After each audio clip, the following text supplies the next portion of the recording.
একজন ব্যক্তি তার হারিয়ে যাওয়া বাহন ফিরে পাওয়ার পর এত পরিমাণ খুশি হয়, কোন ব্যক্তি যখন তওবা করে ওই ব্যক্তির চেয়ে কোটি গুণ বেশি তওবাকারীর প্রতি আল্লাহ খুশি হয়েছে।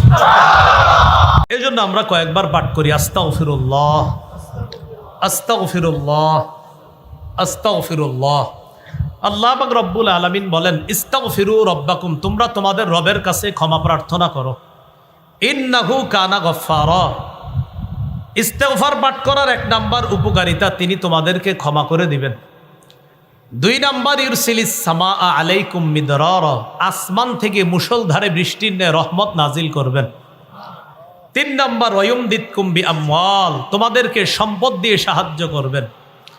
4 নাম্বার, ওয়াবানিনা, যাদের সন্তান নাই তারা ইস্তেগফার পাঠ করলে তাদেরকে আল্লাহ সন্তান দিয়ে সাহায্য করবে। 5 নাম্বার, ওয়াজআল লাকুম জান্নাত, যাদের ক্ষেত খামার দরকার, যাদের ফলের বাগান ফুলের বাগান দরকার, আল্লাহ তাদেরকে এই ফলমূলের বাগান দিয়ে সাহায্য করার ওয়াদা করছেন। 6 নাম্বার, ওয়াজআল লাকুম আনহারা, নদী নালা দিয়ে আল্লাহ সাহায্য করবেন।